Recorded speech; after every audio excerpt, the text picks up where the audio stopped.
Nanambara mora matua ben tanana faharodana ireo fotodrafitrasa eny Ankatso.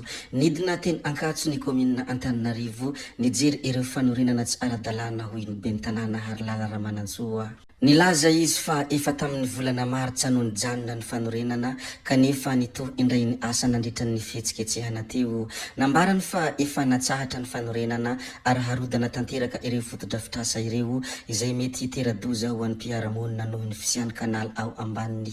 Manoloana ny teny navoakany ben tanana ny Antananarivo Harilala Ramanantsoa amin'ny fandravana ireo trano kely izay fivarotana manodidina ny anjerimanontolo Ankatso dia nanehony tsy fahafaliany ireo mpivarotra manodidina notronony ireo fikambanana maro lafo ao amin'ny boriborintany faharoa. Nanao sakana sy nandoro-kodiarana izy ireo izay nanehoany izy ireo ny tsy fahafaliam-pony.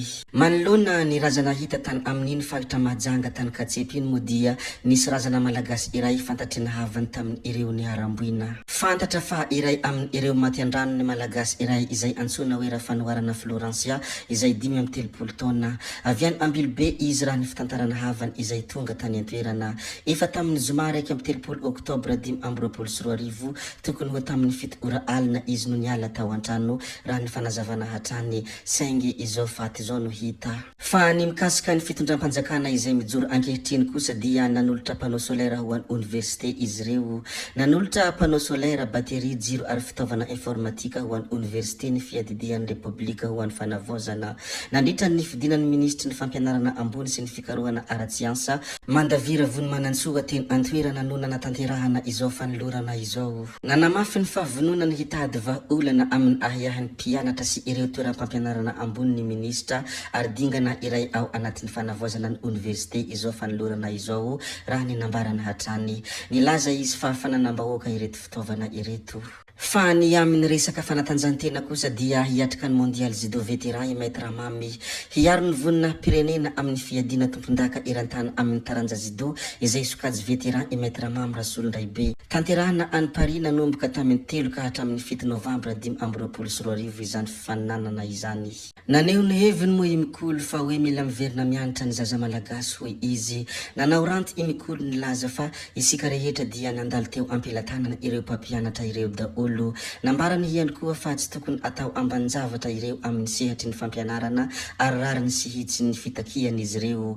Mila mitady vahaolana ary mila miverina mianatra amin'izay ny zaza malagasy hoy hatrany izy tao anatin'ny pejiny. Indraindray moa ohatrany mampalahelo raha mandinika any ity ramatoa ben tanana izay lany tao Antananarivo renivohitra ity fa raha mandinika ny lasa kosa sy mahatsiaro ny lasa ohatrany tsy mampalahelo ihany. Mitaky ny fialan'ny ben tanana ihany koa ireo mpitondra taxis taximoto ankoatra ny hop ami ambany tanana amiray dia tonga teny Analakely ihany koa izay nitaky ny fialan'ny ity ben tanana izay lany tao Antananarivo renivohitra ity ny mpitondra taxis taximoto miaraka amin'ny andian'olona hafa. Ny androany antoandro moa no nahitana izy ireo izay nitaky ny fialan'ny ity ramatoa ben tanana ity. Ny zavatra tsapa aloha dia sabotra ny toerana misy any ity ramatoa ben tanana ity ankehitriny. Itsankilany ny olona dia efa te hanala azy nefa ny fanapahan-kevitra ho raisina dia tsy maintsy ho sabotra ihany koa raha te hitondra fiovana sy fandrosoana. Ny teny mahalaza ny zavatra izay iainany ity ben tanana ity amin'izao fotoana izao moa dia tsisy afa-tsy ny hoe mampalahelo fa atao ahoana. Ny hamaramparanantsika ity video anankiray ity moa dia hilaza kely ny mikasika any ity andriamatoa olombelona anankiray ity.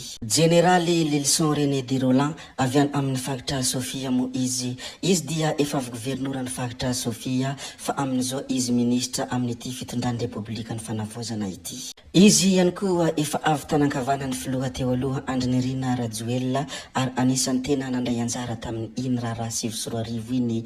Tamin'ity koa dia nandray anjara ihany koa ny tenany ary niaraka tamin'ny vahoaka. Izy moa dia anisan'ny nandray anjara betsaka nampiakatra ny filoha Andry Rajoelina teo amin'ny fitondrana ary nandray anjara ihany koa nanala ny filoha Andry Rajoelina teo amin'ny fitondrana. Anisan'ny tena mampiavaka an'ity olombelona Lilson ity moa dia noho izy manana fahasahina ary manana paikady ihany koa. Tsy mba miteny matetika io ary tsy hino feo fa asa avy hatrany. Tsara ho fantatra izay.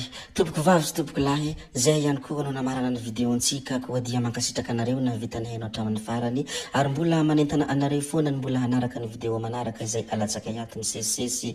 Zay fa tsy halavy any resaka hametra beloma izay veloma vetivety amin'ny manaraka indray no manao ny misimisy veloma ary tompoko lahy veloma tompoko vavy.